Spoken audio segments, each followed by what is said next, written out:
To really go to the root of it, I think you would have to start, I would say when I think I was 8 years old, Sammy Davis Jr. introduced me to Quincy Jones. I'll never forget it.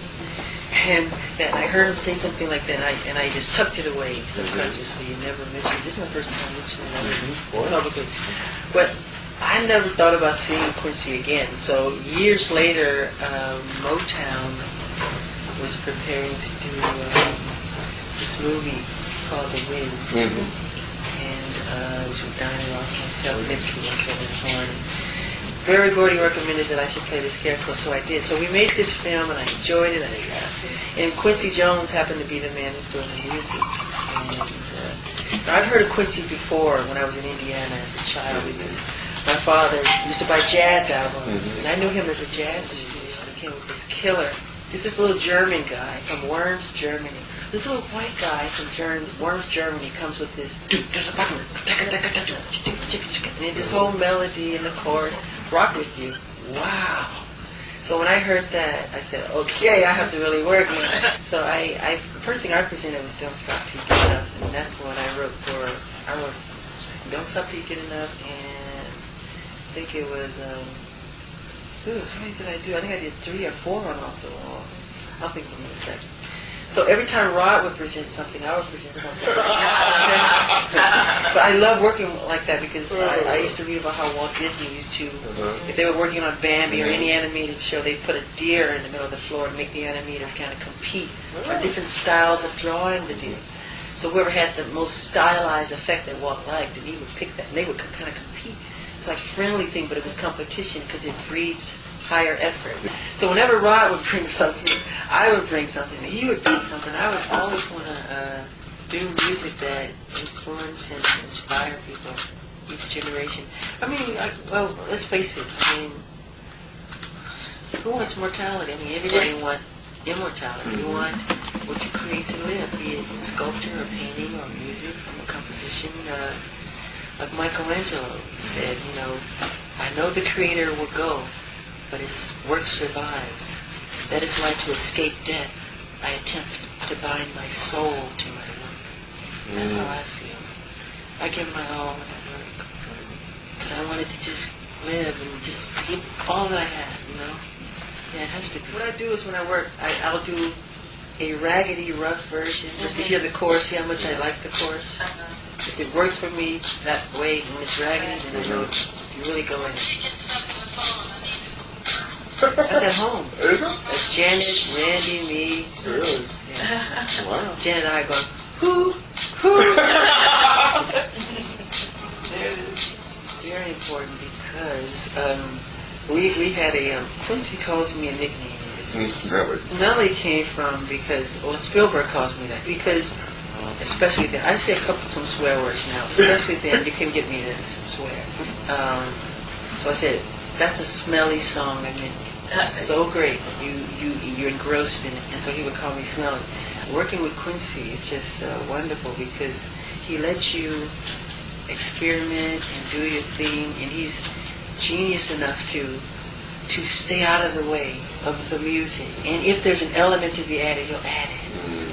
And he hears these little things, like for instance in Billie Jean, I came with this piece of a bass lick and the melody and the whole composition I brought. But then from listening, he'll add a nice riff. Ever since I was a little kid, I used to always study composition. It was Tchaikovsky that influenced me the most, I think. And of course, Debussy, who I love very much. But I love, like, if you take an album like Nutcracker Suite, every song is a killer. Every one. And I said to myself, why can't there be a pop album or an album with every... Because people used to do albums where you would get one good song and the rest were like B-sides, or they would call them album songs. And I would always say to myself, why can't every one be like a hit song? Why can't every song be so great that people would want to buy it, or you could release it as a single, that everyone could be a single? So I always tried to strive for that, and that was my purpose for the next album that I did. That was the whole idea. I wanted to be able to just put anyone out that we wanted. Yeah, and I worked hard for it.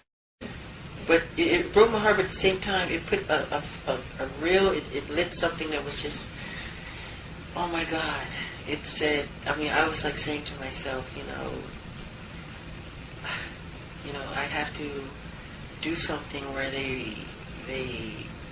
it's refused to be ignored. I mean, and I came with the Thriller, and every time I was trying to always outdo myself, and Billie Jean, they said we won't play it. So Walter Yetnikoff, who was president of Sony at the time, he said, okay, we're pulling Streisand, we're pulling we're pulling Chicago, and when they played it, it set the all-time record. And they were asking for everything we had. They said we're pulling Streisand, we're pulling Chicago, we're pulling Neil Diamond. That's what Walter Yetnikoff said. And after they played it, they were knocking our door down because it brought in. Then Prince came. It opened the door for Prince and all the other black artists who, because it was 24-hour heavy metal, which is a potpourri of crazy images. Right. And they came to me so many times in the past, and they said, Michael, if it wasn't for you, there would be no MTV. They told me that over and over personally. I was at the studio editing Beat It. And for some kind of way, I happened to be at Motown studio doing it. I had long left the company of Motown.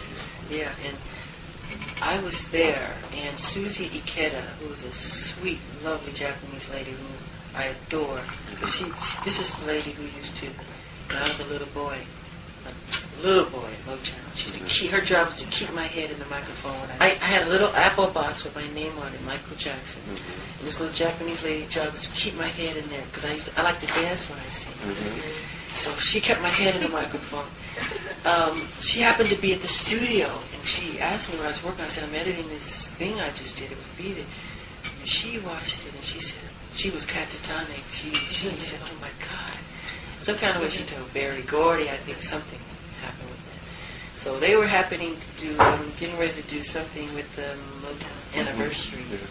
And Barry Gordy came over and he asked me, did I go on to do the show? And I told him no. I told him no. I said no because the Thriller, the Thriller thing I was building and creating something I was planning to do, and he said to me, what is the anniversary? I said, and this is what I said to him. I said, okay, I will do it. I said, but this is what I said, and these very words. I said, I will do it if you, because I know it's all Motown artists and it's all Motown songs. I said, you have to let me do, I said, the only way I'll do it if you let me do one song that's not a Motown song. He said, what is it? I said, Billie Jean. He said, okay, fine. I said, you let me do Billie Jean? He said, yes. I said, okay, fine. So I remember I had like 2 or 3 days or something, and I rehearsed and choreographed and dressed my brothers. I choreographed them for the piece and picked the songs and the medley. Not only that, you have to work out all the camera angles and I direct and edit everything I do. Every shot you see is my shot. I'm not joking. Let me tell you why I have to do it that way. I have 6 cameras. 1, 2, 3. Because when you're performing, I don't care what kind of performance you give, if you don't capture it properly, the people will never see it.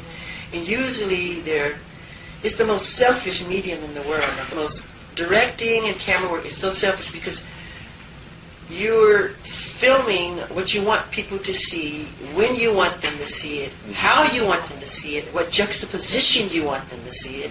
And so you're creating the totality of the whole feeling of what's being presented in your angles and your shots. So I had to set the cameras, set the angles, edit it. Suzanne DePazno, I go in and I edit every angle, and because I know what I want to see.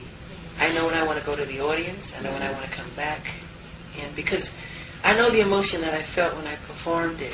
I'm trying to recapture that same emotion when I cut and edit and direct. That's the idea.